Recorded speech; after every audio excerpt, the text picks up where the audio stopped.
Doy ahora la palabra. I now give the floor to Her Excellency Sabine Monauni, Deputy Prime Minister and Minister for Foreign Affairs, Environment and Culture of the Principality of Liechtenstein.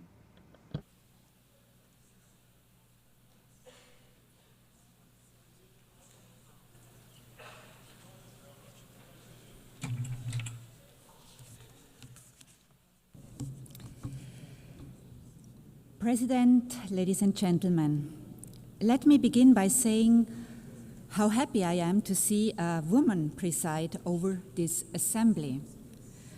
For only the 5th time in the history of the United Nations, and for the first time by a woman from our region.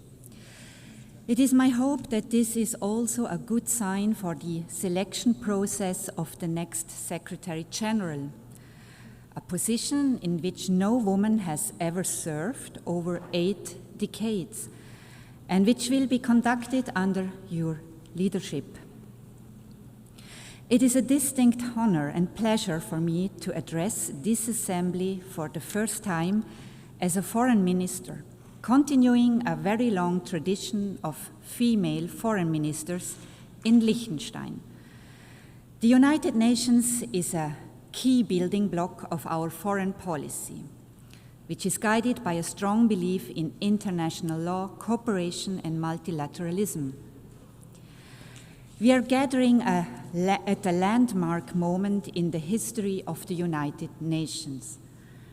For over 80 years, this has been the place where nations have come together, where international law has been developed, where human rights have been codified, where we have agreed on common development goals. Of course, it has also been the source of many disappointments. Too often people around the world have been looking to this assembly and at the Security Council chamber next door in the hope of decisive action to secure peace. The key purpose of this organization, only to realize that political paralysis was shattering these expectations, justified as they were. In Ukraine, our system has allowed the aggressor to veto collective action supported by the vast majority of the House. In Gaza, we have become bystanders, despite the fact that the two-state solution was one of the first decisions of the United Nations many decades ago. We are merely witnesses to the unprecedented and unjustifiable suffering of civilians in spite of our pledge to end and prevent atrocity crimes. The people of Sudan must have concluded that indifference is the guiding principle of our rare discussions, and that the outrage over a cynical veto wears off after a few weeks, if not days. These challenges to the credibility of the United Nations would be massive enough in and of themselves. But if we are looking at a completely uncertain future for this organization today, it is for largely different reasons. The very foundations of the United Nations are being challenged in a way we have not seen before. Such efforts threaten to undermine our joint commitments to solve common problems together on the basis of the principle of sovereign equality, the principle that we set ourselves rules that apply to us all equally and that they are enforced equally, and the belief in the value of international law as the common ground that allows us to govern world affairs in a way that is predictable, equitable, and fair. For us in Liechtenstein, the United Nations, which we joined 35 years ago, occupies a special place. It has been instrumental in our progress towards gender equality.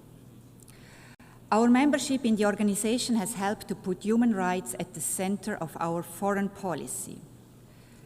The Sustainable Development Goals have been embraced by civil society and the private sector. Most essentially, the Charter of the United Nations is the guarantor of our sovereignty. The United Nations is also our window to the world and the one place where we can connect with everyone. And it offers a unique foreign policy platform where we can present our initiatives and ideas as a sovereign equal. We have done so with commitment and enthusiasm, and I believe with some success. Today we feel a special bond with every other state, which is small in size, but not small in ambition and vision. Today we realize more than ever that we need this organization. We need a world based on rules that we have all agreed to. And especially now, those who share these views need to join together in common purpose to safeguard our common interests. The times we live in are fast-paced and full of challenges that can seem incredibly daunting. Many years ago, we identified climate change as the biggest threat to us all, big and small, wherever we are located on the globe. And yet, we are ever closer to the climate abyss and ever further away from agreeing on a path away from disaster. Artificial intelligence is developing with lightning speed, largely unchecked, with obvious risks to our social fabric, but without any agreement on rules and boundaries. In my part of the world, priorities have shifted dramatically in the last 3 years. We are now mostly preoccupied with the fallout of the destruction of the European security architecture by the Russian Federation and with preserving our trade relationships, which we had believed were on a firm basis. Liechtenstein is no different to our neighbors in this regard, and any responsible state will prioritize imminent challenges as we have to. But none of this will be meaningful if it is not embedded in a larger vision, if we do not give ourselves the space to tackle the long-term risks and dangers. The place for us to do this is the United Nations, and we are committed to doing this together with all of you represented in this room. President, today the continued existence of the United Nations is at stake. This is a sobering observation, certainly. But we must find the opportunity that lies in this moment of existential crisis. We have allowed a system to grow that is plagued by duplication, inefficiency, and poor governance. The UN80 process is the chance, the only chance that we will have to make the organization leaner, more effective in its use of resources, and more productive in generating meaningful outcomes. When we adopted the Pact for the Future a year ago, Liechtenstein made a clear call for this organization to embrace its original purpose as the guardian of peace and security. For our people, our parliamentarians, our civil society, the United Nations is a peace organization. We have to find a way to make it effective in fulfilling this task. If the Security Council is unable to carry out its charter responsibility, as is regularly the case due to the veto power of its permanent members, there are ways for us to take collective action elsewhere, beginning in this hall. We are equally committed to the other pillars of the work of the United Nations: development and human rights, which are existential for the dignity and well-being of the people on whose behalf we serve, and pivotal for more peaceful, just, and inclusive societies. President, the rule of law is the guiding principle of Liechtenstein's work at the United Nations.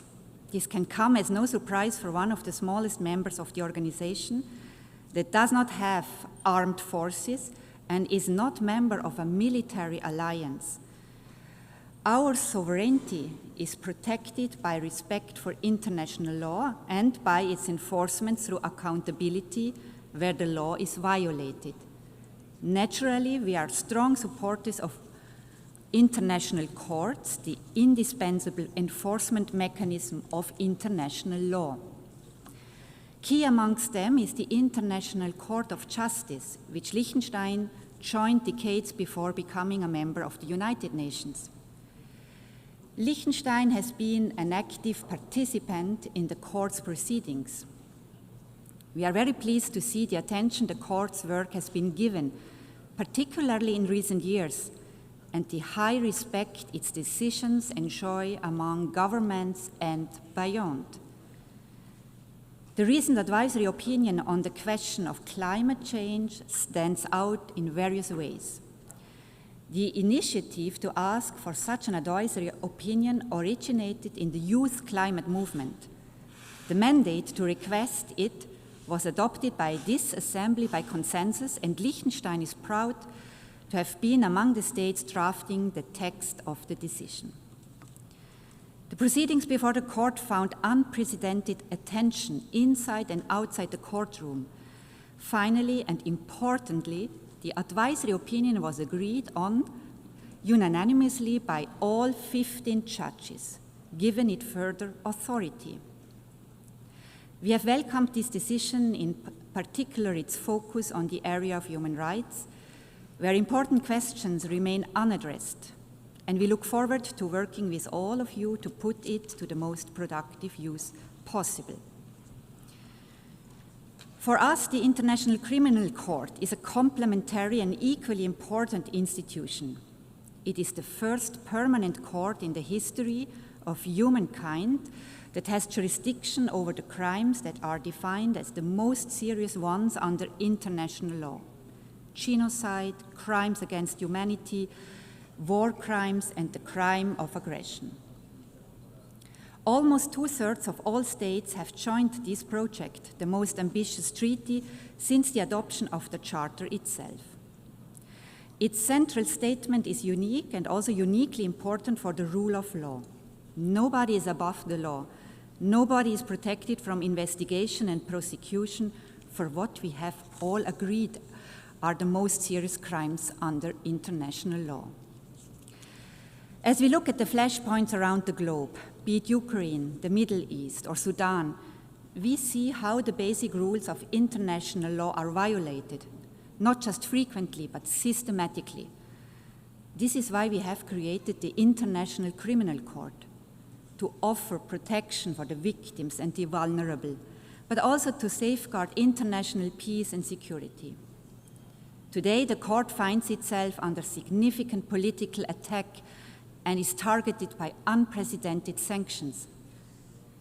This is the moment for us to protect this unique institution, one of the most powerful statements we can make to express our commitment to international law.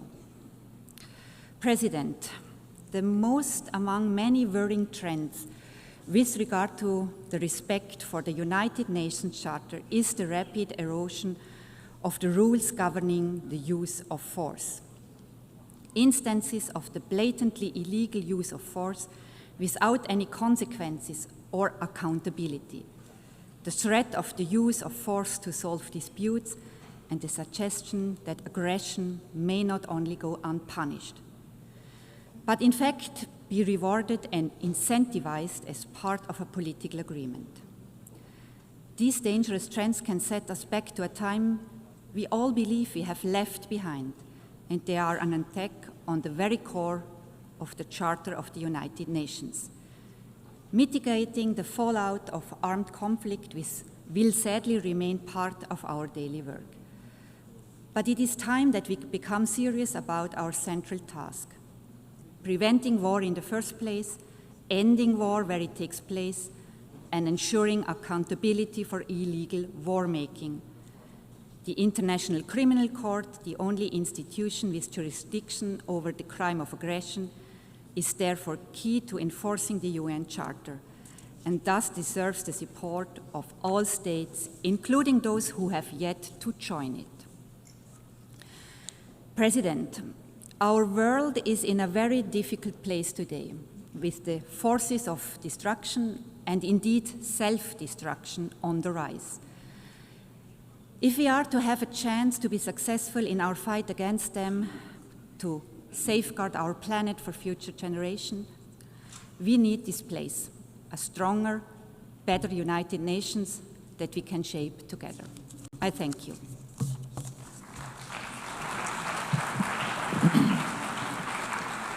Muchísimas gracias.